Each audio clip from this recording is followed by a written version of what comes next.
இனிமேல் கோபப்படும் பொழுது யோசிச்சுக்கோங்க மக்களே. கோபத்தினால் வரும் நோய்களை பாருங்க. ஒரு மனிதனுக்கு பல ரசனைகளும் இருக்கு, ஆனால் பலரும் சந்தோஷங்கள் என்பதையே மறந்து விட்டனர். மனிதர்களிடையே போட்டி பொறாமை அதிகமாகிவிட்டது. இப்படி போட்டி பொறாமையால் மனிதன் நல்ல எண்ணங்கள் இருக்க வாய்ப்பில்லை. இப்படி எப்பொழுதுமே இருப்பதால் மனிதனுக்கு என்னென்ன விளைவுகள் ஏற்படுகிறது என்று ஆராய்ச்சிகள் கூறும் விளக்கங்களை பாருங்கள். மனித உடலின் இயற்கை செயல்பாடுகள் மனிதன் நிலைமையை கொண்டே தீர்மானிக்கப்படுகின்றன.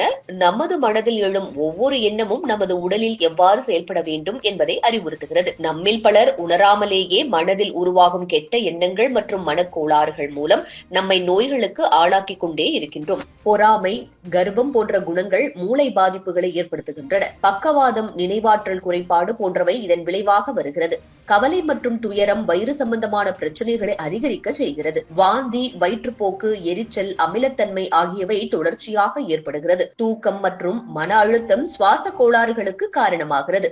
மூச்சு திணறல், ஆஸ்துமா போன்றவை அதில் அடங்குகிறது. பயம் மற்றும் சந்தேகம் சிறுநீர செயல்பாடுகளை பாதித்து உடலில் கழிவுகளை சேர்க்கிறது. சிறுநீரக கற்கள் மற்றும் சிறுநீரக செயலிழப்பும் கூட ஏற்படுத்தும். எரிச்சல் மற்றும் கோபம் கல்லீரலின் செயல்பாட்டை பாதித்து உடலின் நச்சு நீக்கம் சரிவராமல் சீரழிக்கிறது. இது உடல் முழுவதும் நஞ்சாக்கும் உருவாக்க வழிவகுக்கும்.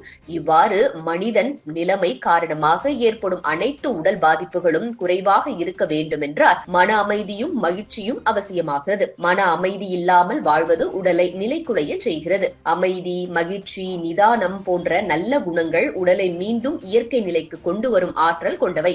மனம் அமைதியாக இருந்தால் சுவாசம் சீராகும், இரத்த ஓட்டம் சீராகும், செரிமானம் நன்றாக செயல்படும், நரம்பியல் செயல்பாடுகள் துடிப்புடன் இருக்கும்.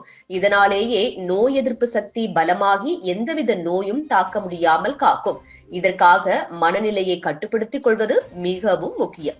மனதில் நல்ல எண்ணங்களை வளர்த்துக் கொண்டு தவறான உணர்ச்சிகளை விளக்கி ஆன்மீகம், யோகா போன்றவற்றை பழக்கமாக்கிக் கொள்ள வேண்டும். மன அமைதி இல்லாமல் வாழ்வது உடலில் அமில சுரப்பை அதிகரித்து ஜெல் போன்ற அமைதி நிலையை சீரழிக்கிறது. இதனால் உடல் சூடாகி இரத்த அழுத்தம் அதிகரித்து உடல் வலிகளை ஏற்படுத்துகிறது. இந்த நிலை நீடித்தால் பெரிய பிரச்சனைகள் கூட உருவாகலாம். வாழ்க்கையில் சீரான மனப்பான்மையை வளர்த்துக் கொண்டால்தான் உடல் ஆரோக்கியமாகவும் வாழ்வு மகிழ்ச்சியாகவும் இருக்கும். எனவே உடல் ஆரோக்கியத்தை விரும்பும் ஒவ்வொருவரும் மன அமைதி மற்றும் நல்ல எண்ணங்களை வளர்த்துக் கொள்ள வேண்டும். இந்த உண்மையை அறிந்துள்ள உங்கள் வாழ்வில் மாற்றம் ஏற்படட்டும். இது போன்ற முக்கிய நிகழ்வுகள், அரசியல் தகவல்களை ஆழமாக மாறுபட்ட கோணத்திலும் அறிந்து கொள்ள மறக்காமல் பாரத் மெயில் 24 பக்கத்தை பின்பற்றிக் கொள்ளுங்கள். உங்கள் ஒவ்வொரு ஆதரவும் இது போன்ற பல நிகழ்வுகளின் பின்னணியை அறிய உதவும்.